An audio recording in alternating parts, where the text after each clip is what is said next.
मित्रों, एक बार फिर हम आपके बीच हाजिर हैं। जैसा कि कल मैंने आपको बोला था कि हम 5 राज्यों के चुनाव के बारे में, जो 5 राज्यों के चुनाव हैं 2017 में उनका क्या सीटों का गणित रहा था, कौन सी पार्टी कितने सीटों पर लड़ी थी, इसके बारे में हम बात करेंगे। तो आज हम उसी के बारे में बात करने आए हैं। और सबसे बड़ा राज्य, 403 विधानसभा सीटों वाला राज्य उत्तर प्रदेश के बारे में आज हम बात करेंगे। उत्तर प्रदेश में 403 विधानसभा सीटें हैं। पिछले वीडियो में बहुत अच्छा रिस्पांस मिला, 200 के आसपास व्यू पहुंच चुके हैं। नई चैनल है तो थोड़ा व्यू बढ़ने में टाइम लेंगे, रेगुलर वीडियो नहीं आती है, लोगों के पास पहुंच नहीं पाती है, इस कारण तो अपन जल्दी फटाफट से मुद्दे पे आ जाते हैं। 403 विधानसभा सीटें हैं। 403 विधानसभा सीटें। पिछले बार 2017 में बीजेपी ने बिना किसी फेस यानी नरेंद्र मोदी के फेस पे चुनाव लड़ा था, और नरेंद्र मोदी के फेस पे चुनाव लड़ा बिना कोई कैंडिडेट से। जबकि Samajwadi party Indian national Congress के साथ गठबंधन की थी, बीजेपी की गठबंधन थी अपना दल सोनेवाल जो अनुप्रिया पटेल की पार्टी है, और एसबीएसपी यानी सहलदेव पार्टी जो ओम प्रकाश राजभर की पार्टी है, जो 2022 में अभी के चुनाव में वो अखिलेश यादव के पार्टी के साथ गठबंधन कर चुके हैं। अभी सीटों का बंटवारा नहीं हुआ है, लेकिन गठबंधन हो चुकी है। अखिलेश यादव ने खुद इसकी ट्वीट करके जानकारी दी थी। इसके बाद बात करते हैं अपना दल। अपना दल बीजेपी के साथ अभी भी है, बहुत पुरानी पार्टी है। उनकी पार्टी की जो अध्यक्ष हैं अनुप्रिया पटेल, वो मोदी कैबिनेट में अभी मिनिस्टर है, फिर से पिछले बार भी मिनिस्टर थी जब इलेक्शन हुआ था तो, और इस बार भी है। उसके बाद बीएसपी पिछले बार 2017 में अकेले थी, इस बार भी अकेले है वो। और उसके अलावा आरएलडी जो थी पिछले बार अकेले थी, इस बार समाजवादी पार्टी के साथ गठबंधन में है। तो कुल मिलाकर देखा जाए तो पिछले बार 384 सीटों पर बीजेपी ने चुनाव लड़ा था, 384 सीटों पर, और उस 384 सीटों में से बीजेपी ने 312 सीटें जीती थी। उनका वोट प्रतिशत जो था 40% के आसपास था, तो 39.67 था, यानी 40% के आसपास था। जो 2012 के कंपेयर में 265 सीट ज्यादा थी, ये अनुमान लगा सकते हैं आप। मतलब इतनी बड़ी वो उनको बढ़त मिली थी इसकी। उसके अलावा अपना दल जो थी, अपना दल अनुप्रिया पटेल की, उसने 11 सीटों पर इलेक्शन लड़ा था और 9 सीटों पर चुनाव जीता था। उन्होंने 9 सीटों पर चुनाव जीता था। 2012 के कंपेयर में उनकी पार्टी जो है, ऐसे उनकी पार्टी के 2 गुट हो चुके थे 2017 में, क्योंकि एक अपना दल कृष्णा भी थी और एक अपना दल अनुप्रिया पटेल का जो सोनोवाल के नाम से चलता है वो थी। तो उस टाइम अनुप्रिया पटेल एक इकलौता विधायक थी 2012 में अपने पार्टी से, रोहनिया विधानसभा सीट से वो इलेक्शन जीती हुई थी।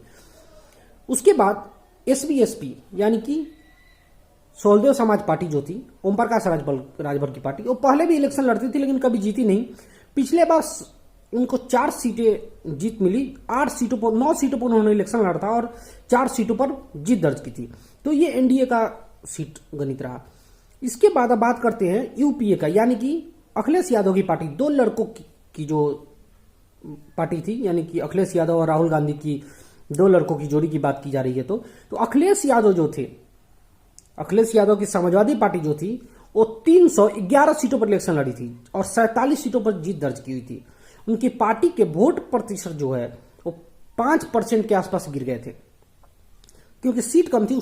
जो 2012 में जब सरकार उन्होंने बनाई थी तो 403 विधानसभा सीटों पर लड़े थे, और इस बार जो है वो कम सीटों पर लड़े, इस कारण उनकी वोट प्रतिशत गिर गई। उसके बाद बात करते हैं इंडियन नेशनल कांग्रेस की। तो इंडियन नेशनल कांग्रेस 2012 में 28 सीटों पर जो जीत दर्ज की हुई थी, वो इस चुनाव में आकर वो 7 सीटों पर रह गई। और उन्होंने इलेक्शन लड़ा था कितने सीटों पर? 114 सीटों पर इलेक्शन लड़ा था। अखिलेश यादव की 177 सीटों की कमी आई, मात्र 47 पे आ गए। और कांग्रेस पार्टी जो है वो 6% वोट के साथ, 6.25% वोट के साथ 5.4% वोट बैंक का नुकसान होने हुआ है। तो आप इसे अंदाजा लगा सकते हैं, दोनों का 13 से 14% वोट गिरा है। तो कितनी बड़ी वोट प्रतिशत की गिरावट आई है। बीएसपी की बात करते हैं। बीएसपी जो पिछले बार 80 सीटों पर जीत दर्ज की हुई थी 2012 में, वो इस बार 403 विधानसभा सीटों पर इलेक्शन लड़ती है, और जो जीतती है वो मात्र 19 सीटें हैं। मात्र 19 सीटें, 50 क्रॉस भी नहीं कर पाई बीएसपी यानी मायावती की पार्टी। तो ये कुछ स्थिति रही। इसके अलावा छोटी मोटी जो पार्टियां थी, ईएम ने भी 38 सीटों पर इलेक्शन लड़ा था, कोई जीत नहीं मिली थी उन्हें। इसके अलावा निषाद पार्टी जो इस बार बीजेपी के साथ गठबंधन में है, संजय निषाद की पार्टी, पिछले बार उनके तरफ से एक मात्र कैंडिडेट जो जीते हुए थे वो विजय मिश्रा थे प्राणपुर से। वो अपने बलबूते पे जीते हुए थे, प्राणपुर से उन्हें सीट मिली हुई थी और वो अपने दम पे उन्होंने जीत दर्ज की हुई थी विजय मिश्रा ने। उसके अलावा आरएलडी जो पिछले बार भी इलेक्शन लड़ी हुई थी 277 सीटों पर लड़ी हुई थी और एकमात्र सीट बागपत की एक सीट मिली हुई थी उन्हें।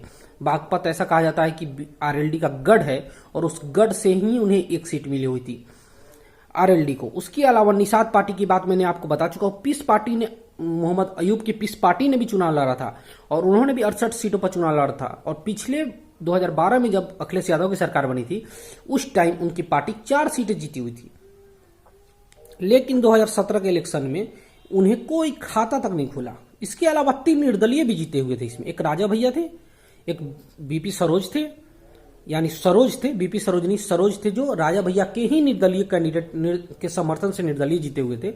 और तीसरे जो थे वो अमन मणि त्रिपाठी थे।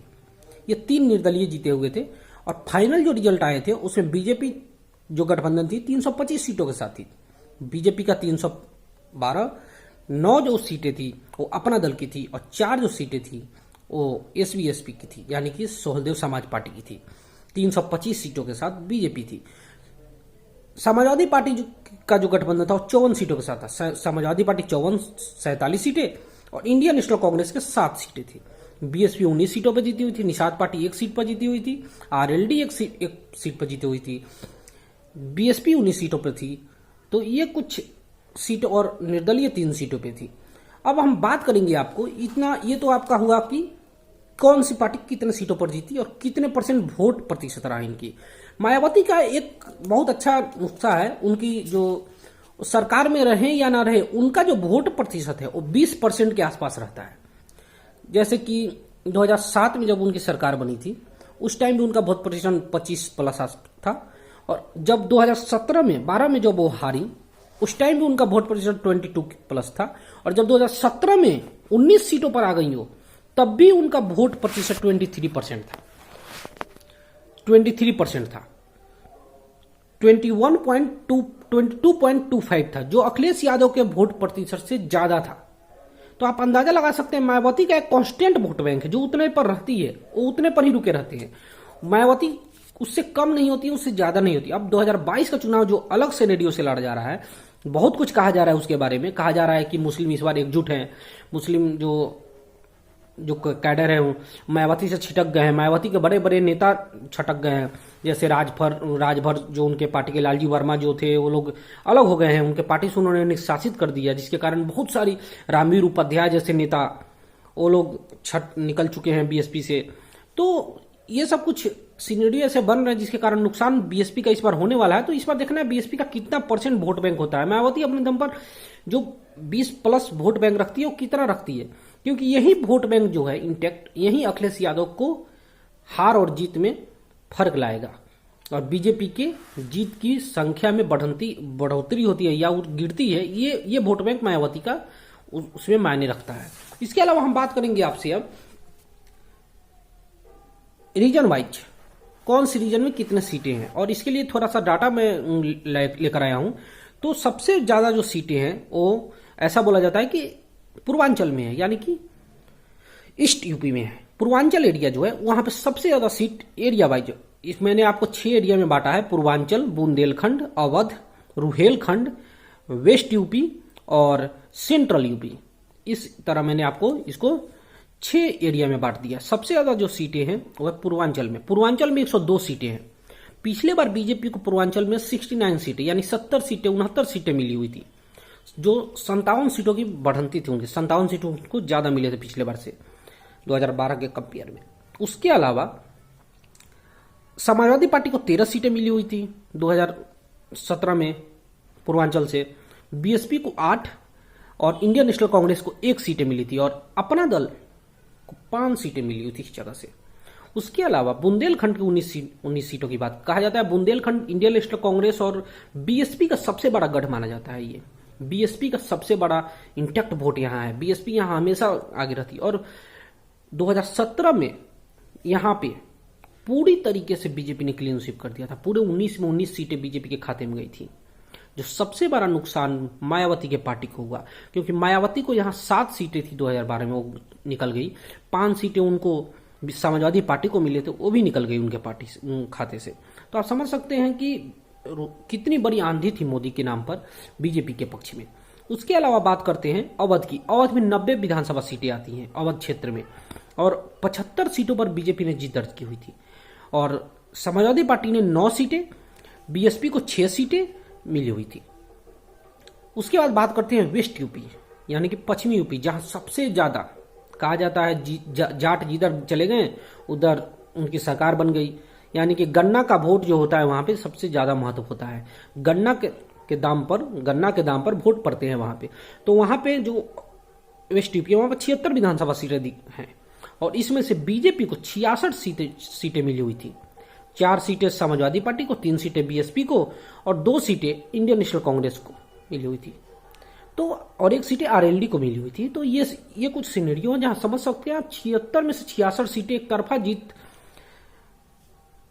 पश्चिमी यूपी में बीजेपी ने लिया था। लेकिन इस बार सिनेरियो बहुत अलग है। किसान आंदोलन की भी आग अभी भी, भले किसान आंदोलन में किसान का जो वो था बिल था वापस आ गया, लेकिन अभी भी जाटों के अंदर गुस्सा भारी देखने को मिल रही है। उसके अलावा पश्चिमी यूपी में मायावती जो पहले मजबूत थी अब उतनी मजबूत नहीं दिख रही है, और मुस्लिम भी वहां पे इंटैक्ट हुए समाजवादी पार्टी के फेवर में।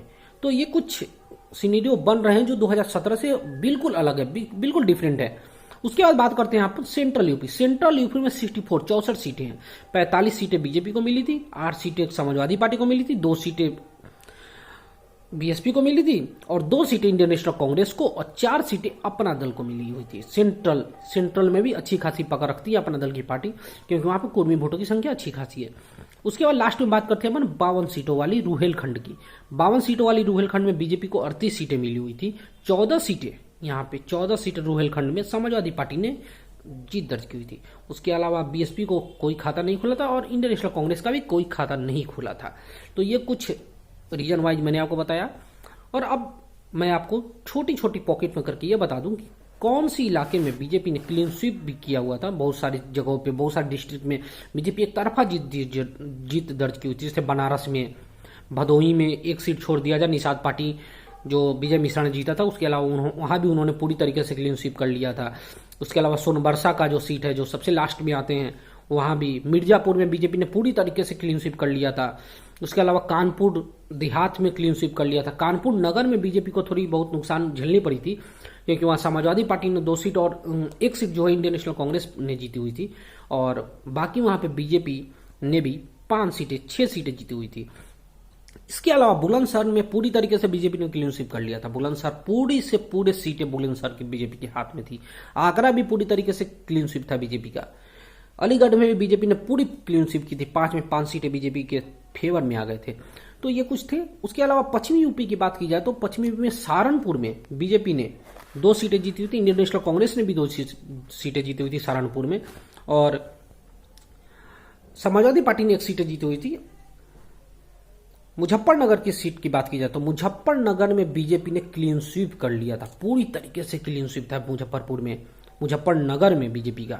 तो ये कुछ इलाके हैं जो महत्वपूर्ण इलाके थे। उसके अलावा अमेठी में बीजेपी ने 3 सीटें और 1 सीटें जो है वो समाजवादी पार्टी ने जीत दर्ज की हुई थी। रायबरेली की बात की जाए तो रायबरेली में भी बहुत बड़ा उलटफेर देखने को मिला था। रायबरेली में बीजेपी ने 6 सीट जीता हुआ था।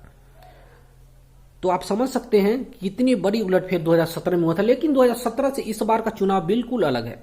बिल्कुल अलग मतलब बोले तो बिल्कुल अलग तरीके से लड़ा जाएगा, क्योंकि इस बार अखिलेश यादव मजबूती से लड़ रहे हैं चुनाव। अखिलेश यादव बहुत मजबूती से लड़ रहे हैं, और इतनी मजबूती से कि उनकी सभा में जो लगने वाली भीड़ है उसको आप देख सकते हैं कि कितनी ज्यादा भीड़ आ रही है। उनकी यात्रा, जो रथ यात्रा उनकी चल रही है, उसमें बहुत ज्यादा लोग पहुंच रहे हैं, उनके तरफ ज्यादा आकर्षण है। तो योगी आदित्यनाथ के लिए सोचने की बात है, बीजेपी के लिए सोचने की बात है, क्योंकि बीजेपी, अखिलेश यादव जो है वो इकलौते अपने पार्टी के फेस चेहरे हैं। जैसे ममता बनर्जी थी बंगाल में, उसी तरह।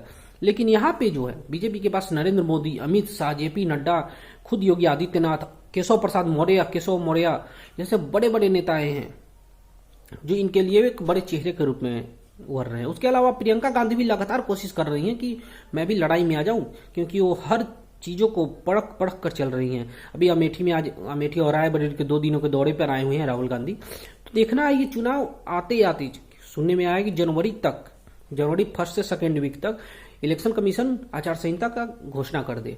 तो ये सब कुछ चुनाव के नतीजे थे 2017 के। 2022 में क्या होंगे इसका भी मैं विश्लेषण करूंगा। मैंने आपको पहले भी बताया है कि मैं डिस्ट्रिक्ट वाइज एक एक डिस्ट्रिक्ट का सारे चुनाव बताऊंगा, कौन सी पार्टी किस सीट पे आगे है, किस सीट पे पीछे है, मैं सब बताऊंगा। थोड़ा सा इंतजार कीजिए। अब बाकी के 4 राज्यों की 4 दिनों में 4 वीडियो आएंगे, अलग अलग डिस्ट्रिक्ट का, अलग अलग राज्य के। उसके बाद फिर इसकी सीरीज आएगी डिस्ट्रिक्ट वाइज। तब तक के लिए नमस्ते, आज्ञा दीजिए। फिर मिलेंगे आपसे अगले वीडियो में। तब तक के लिए जय हिंद।